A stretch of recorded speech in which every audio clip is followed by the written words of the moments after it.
Muito bom dia, meu irmão, paz do Senhor Jesus. Quero chegar aqui agora para mais um momento de sabedoria. Eu quero fazer menção de alguns versículos aqui no livro de 2 Crônicas, capítulo 7. Vamos ler a partir do verso 11, que diz assim: Assim Salomão acabou a casa do Senhor e a casa do rei, e tudo quanto Salomão intentou fazer na casa do Senhor e na sua casa, prosperamente o efetuou.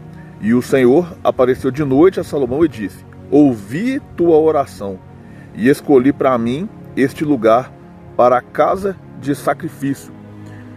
Se eu cerrar os céus e não houver chuva, ou se ordenar os gafanhotos que consumam a terra, ou se enviar a peste entre o meu povo, e se o meu povo, que se chama pelo meu nome, se humilhar e orar e buscar a minha face e se converter dos teus maus caminhos, eu ouvirei dos céus e perdoarei os seus pecados e sararei a tua terra. Agora estarão abertos meus olhos e atentos meus ouvidos à oração deste lugar, porque agora escolhi e santifiquei esta casa, para que o meu nome esteja nela perpetuamente, e nela estarão fixos os meus olhos e o meu coração todo dia. Quanto a ti, se andares diante de mim, como andou Davi, teu pai, e fizeres conforme tudo que te ordenei, e guardares os meus estatutos, meus juízos, também confirmarei o trono do teu reino, conforme o concerto que fiz com Davi, teu pai, dizendo: não te faltará varão que domine em Israel. Porém, se vos desviardes e deixardes os meus estatutos e os meus mandamentos que vos tenho proposto e fordes, e servirdes a outros deuses, e vos prostrardes a ele, então os arrancarei da minha terra que lhes dei, e lançarei da minha presença esta casa que consagrei ao meu nome, e farei com que seja provérbio e monte entre todas as gentes. Bem, aí eu poderia ler um pouco mais, mas eu acredito que já é suficiente para aquilo que eu quero meditar com vocês aqui nessa manhã. Eu espero que o Senhor me conduza nesse comentário. Não quero aprofundar tanto aqui na questões teológicas, mas enfim, Salomão ele construiu o segundo templo para o Senhor. O primeiro templo foi edificado a partir de Moisés, de uma forma extremamente significativa, porém muito simples. Foi construído ali com cortinas, e embora tinham coisas valiosas dentro dele, mas a estrutura dele não era algo tão luxuoso e grandioso, até porque eles eram nômades, e de tempo em tempo eles precisavam mudar ali de endereço mesmo, vagando pelo deserto, enfim. Então não tinha como construir uma estrutura sólida. Mas Davi colocou no seu coração, posteriormente, 400 anos depois, de estar edificando um templo fixo, com uma estrutura gigantesca, luxuosa, grandiosa para Deus. E embora Deus não tenha permitido que Davi fizesse isso, mas ele prometeu a ele que em Salomão, seu filho, faria. Então Salomão, ele usou toda a sua riqueza, todo o seu poder, toda a sua influência, todos os seus recursos, e construiu ali um templo gigantesco, suntuoso, e Deus aprovou essa construção. E quando Salomão estava para finalizar aquela construção ali, ele orava continuamente, obviamente, apresentando ao Senhor aquele empreendimento, aquela obra, e Deus veio confirmar que estava recebendo das mãos de Salomão aquela oferta, aquele trabalho, aquele esforço.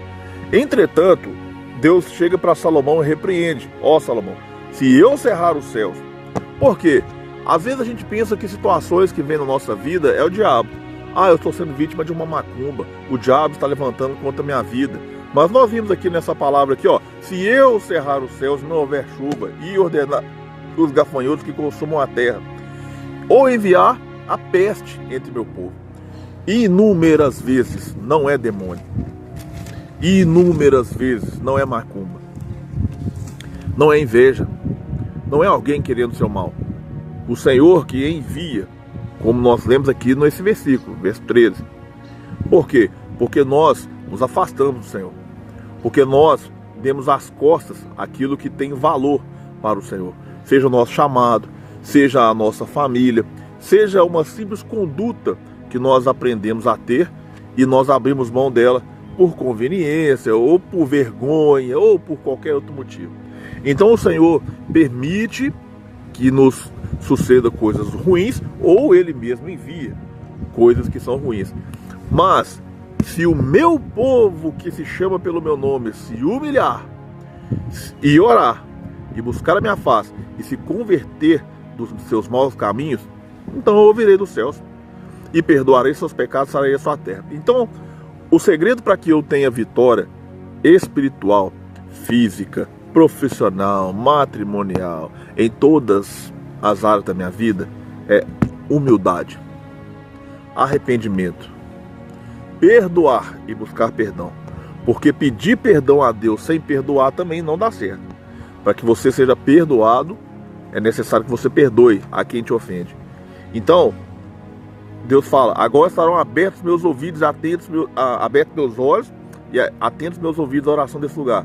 Depois que vem arrependimento verdadeiro, genuíno, depois que vem aqui a conversão dos maus caminhos, os olhos do Senhor estarão atentos à sua oração. Os ouvidos dele vão estar assim, ó, ouvindo o que você quer pedir, o que você precisa. Não é o que diz em Isaías 59?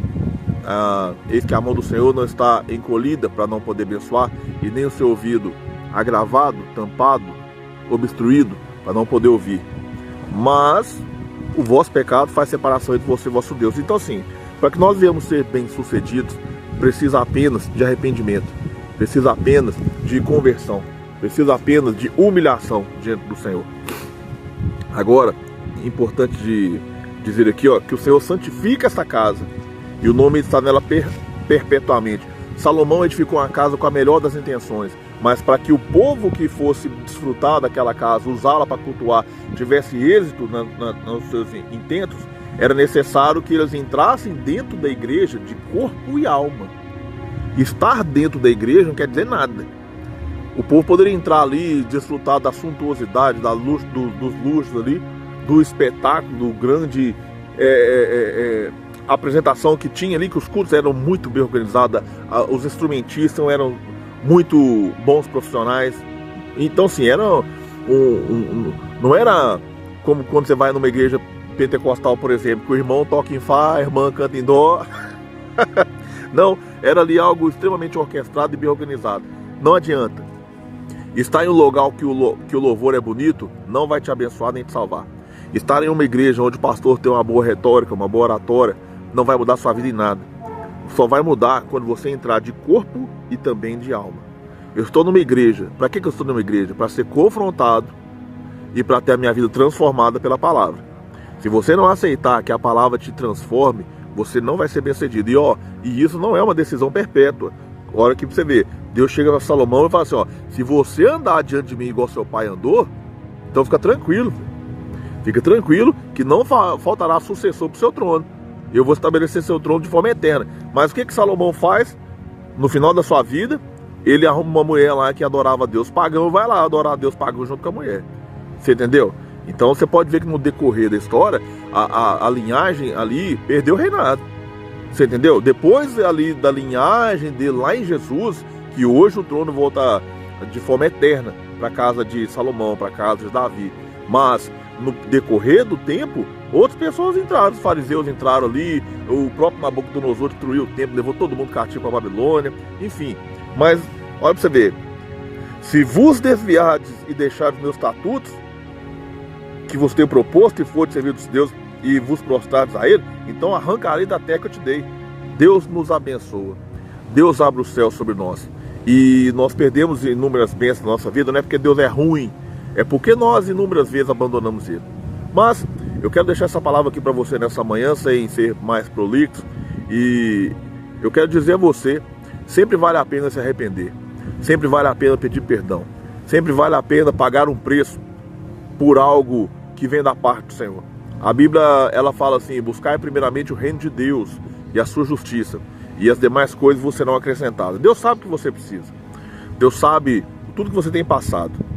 Busque o reino de Deus, busque a sua justiça, busque estar no centro da vontade de Deus, e Ele tem cuidado de você. Estou aqui nesse lugar um pouco diferente hoje, nosso momento de sabedoria. Vim aqui no monte buscar a Deus a favor da minha e da sua vida. Eu oro aqui nessa manhã para você que ouve esse momento de sabedoria, seja abençoado, visitado pelo Senhor, e que Ele possa nutrir a sua alma através da sua palavra, em nome de Jesus. Esse foi o nosso momento de sabedoria, uma quase boa tarde já, né? Que Deus abençoe, paz do Senhor.